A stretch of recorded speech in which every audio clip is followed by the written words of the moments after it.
Hello booktube, and welcome back to my channel. Today I'm going to get a little serious and give you the 5 books or types of books that helped me the most during my anxiety and depression.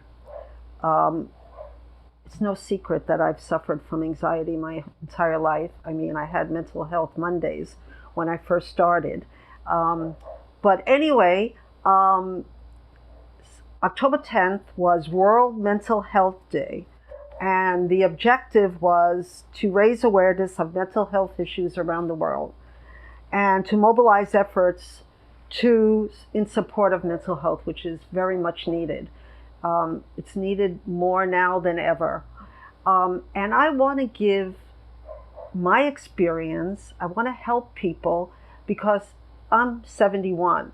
And I've suffered from anxiety at least since I was a child. So I'm going to go through the 5 types of books with examples of books that helped me the most during my life because I was always a reader. So the first book, let's get at it. First book, fairy tales. And I was very fortunate in 1988 to go to Denmark. And I went to Odense, where I went to the original house of Hans Christian Andersen, and I was able to pick up his classic fairy tales right in the gift shop in his house. And I always loved Hans Christian Andersen. This is a very precious book to me because he always had something in his fairy tales that gave me hope. For example, The Ugly Duckling. And I always felt like an ugly duckling. And in The Ugly Duckling, one of the quotes says, "It is only with the heart that one can see clearly, for the most essential things are invisible to the eye."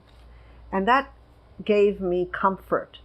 And this book gave me comfort, as well as many other fairy tales that I read as a child. So that's my first book and my first type of books, fairy tales. Or maybe you like fantasy, which is, I don't enjoy fantasy, but I still like fairy tales, which is sort of the same thing in a way. The second is travel books. Now, I loved travel books. In the 50s, I'll say the 60s, I started reading the Fodor books, which really, when I think of it now, is what was a book that was dedicated really to men. But I got a kick out of it because they would be telling men how to avoid being ripped off by the bar girls in various countries. And that was what I liked about the Fodor books. I mean, they would give you hints about certain things, mainly not for women, but I was a precocious teenager. Then I started with the 5-day books, the Foreman, and they're still available, 5-day, see Paris in $5 a day, which even then wasn't really possible. But I was hooked on those books. And even now on my Kindle, I just downloaded Lonely Planets, Ultimate Travels, our list of the 500 best places to see ranked. And I still get great comfort from what they used to call armchair, I think they still call it, armchair travel. And I was able to escape into different countries. And that was my interest. My whole life was to travel. And I didn't know how I would do it. And that will come in later in another type of book. But I have moved a lot of times, so all my favorite travel books in print are not available. But I have an interesting book that came out in the 90s that is like a graphic travel book about New York. I was born in New York, but I lived in Hawaii so many years that I always came back to New York as a tourist. So this is a New York book, and it's by Laurie Rosenwald, and even though it's a beautiful book, and she's a wonderful artist, but it's very outdated, especially after the pandemic. A lot of these places are not here anymore. On the first page, she has a really cute photo, a drawing, because it's a graphic book, and it says, "Come down from there right this minute." And this girl is on top of the Empire State Building. She said, "No, I won't." And she's wonderful. Laurie Rosenwald, is a wonderful graphic artist, as well as being very funny. On a page about diner lingo, she has Eisenberg Sandwich Shop, which is probably, especially since the pandemic, is probably not there anymore. But she draws what it must have looked like, a long counter. And she says about it, "When this hash house shuts down, I'm on wheels, sugar. I'm going to 86 this town if there's no more Eisenberg Sandwich Shop." And since 1929, my favorite greasy spoon's been making egg creams, wearing hairnets, and yelling whiskey down. And that means rye bread to whoever will listen. They make the best tuna salad.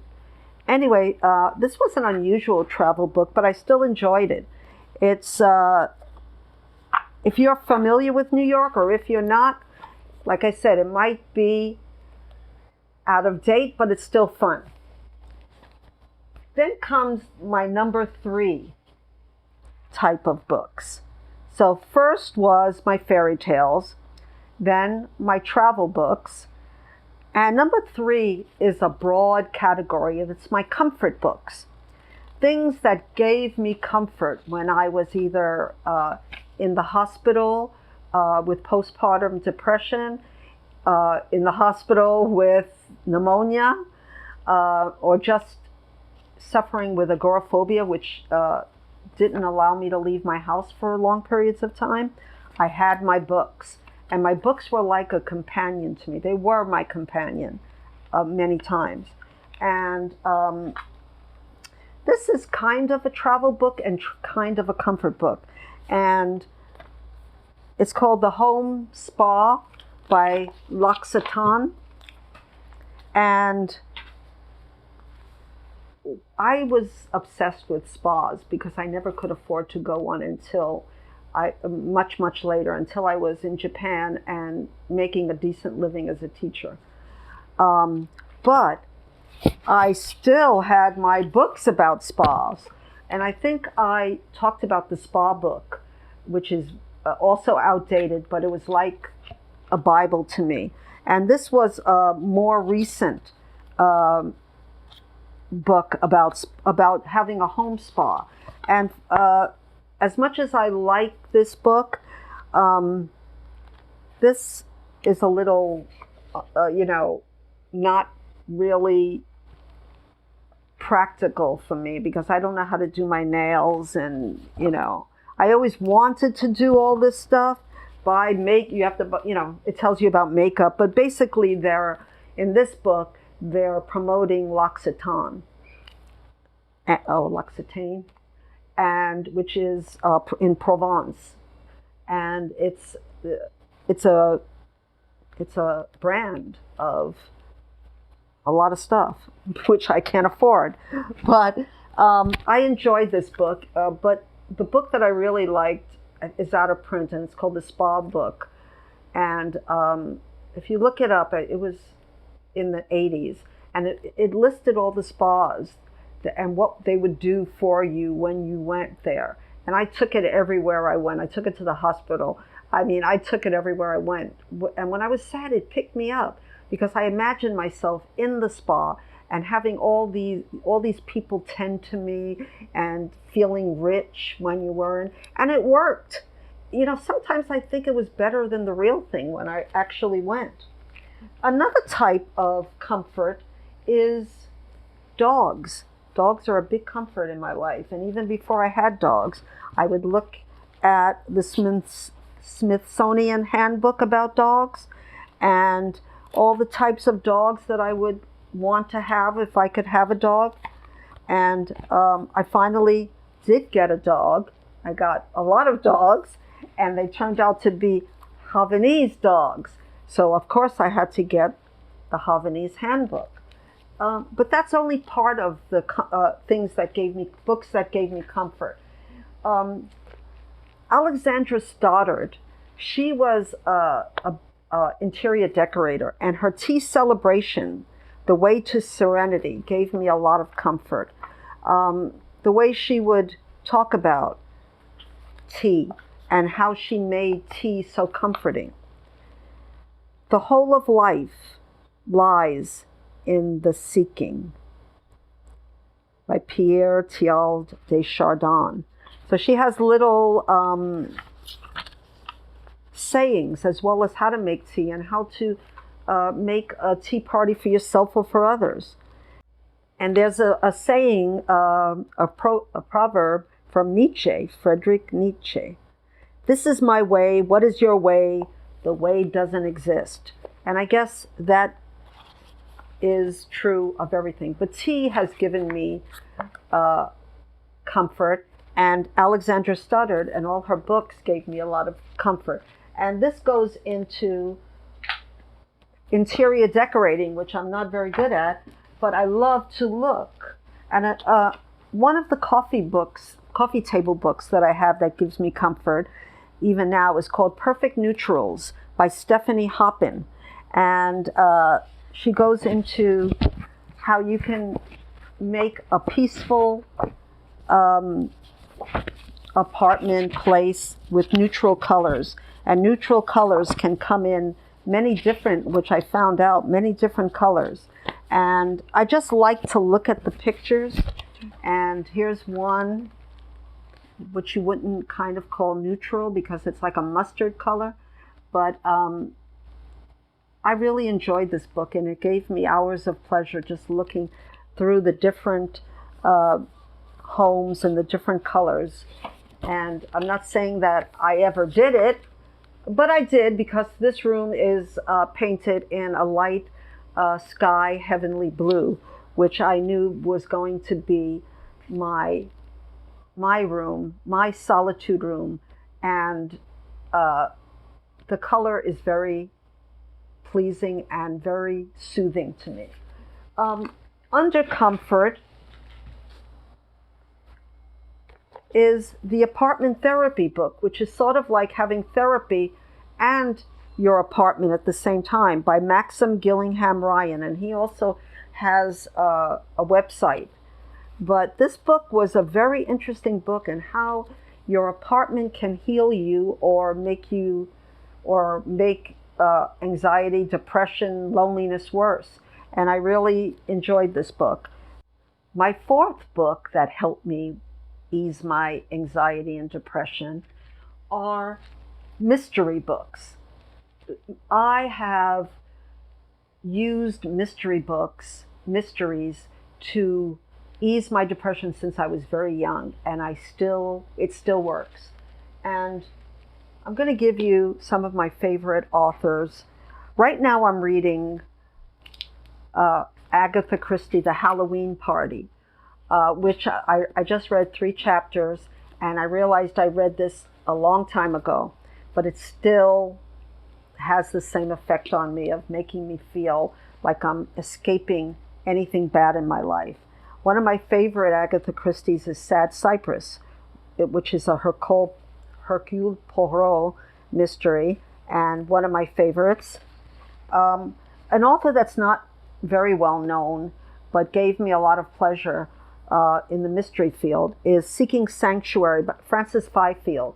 She was like a lawyer, and she has a little bit darker kind of mysteries, but I really enjoyed her when I was going through very, deep depressions. And of course, Ruth Rendell. And I just read, since I joined BookTube, her first book with her detective, Wexfield, I think his name is. That doesn't say, but I think his name is, Wexford and his partner. And this is from Dune with Death. And I think I found this from Janelle's channel, Too Fond of Books. And it's one of my favorite. Then Patricia Wentworth. And these are newer books that help me with anxiety and depression. And she's a new author to me. She's more of a romance mystery writer, but her detective is an older woman named Miss Silver, who's just amazing. So those are the 4 categories of books that help me with depression. What is the first? What is the 5th but number 1? And that's a blank book. Of all the books that I've had in my life, blank books have given me the most. This is a new one that I just started. I haven't even written in yet. And I started this when I joined the booktube community. But as I will show you, I have books, and I have about 50 books. And this one is from 1993. And I'm not going to tell you all my secrets, but I just went to a random page, and it says, my favorite foods: French toast made right, knishes, pizza, pound cake, more in the past, bagels and lox, rice and beans, pork chops. I don't eat pork anymore. And I said, not so much anymore. And roast chicken in a clay pot. I still like that. Chinese food, pastrami, Italian food, any food, Puerto Rican food. Food was a very big comfort in my life, and I used to weigh more than almost 200 pounds. So I think I took this to the comfort to too big of a degree. But I have books that were any kind of book I used. I put poetry, I put my crying, my laughing, my happiness in books. But not only blank books, but there are other kind of books. For example, this is the Self-Esteem guided work journal, where you write in the book and they ask you questions. And I love books like that. I still love books like that. Another book or 2 books that help me not only with my mental health, but with my writing is, and I'm sure you've heard of it, it's The Artist's Way by Julia Cameron. And then she wrote The Artist's Way Morning Pages. And both of these books are a way of, she has a 4-week plan, and she has a contract, and then you write in your artistic things that you want to do. Now, this can be any kind of artist, a visual artist, a writer, and you make a contract that you're going to do artistic things and be positive about it. Many a writer has done the morning pages and found it helpful in finishing a book. But it's also helpful in giving you perspective on your life and what makes you happy. So I have many other books like this. One of them is Wishcraft. And this is a book in the 80s by Barbara Sher, who, I talked about this book before, and she wrote many books about how to get what you really want. So it's Wishcraft. Somebody told me it was Witchcraft, but no, it's not, with Annie Gottlieb. And this book was like my Bible for a long time when I couldn't, give myself small goals so I could get what I want with being a single parent with very little money and having big dreams and learning how to get those dreams. And I have to say, it worked, because I did everything I said I was going to do. And I got, more importantly, I don't have panic attacks anymore, or rarely. And I'm in a very happy place in my life. So I'm hoping that this video can help somebody. These were 5 types of books with examples that helped me. And I hope that it might help you. If you've read any of these books, please let me know in the comments. If you have some books, maybe later, because these are pretty old books, that might help me or somebody else, please let me know in the comments. And until then, my friends, please subscribe to my channel and hit the notification bell and comment and like and all those good things. And until we meet again, my friends, aloha.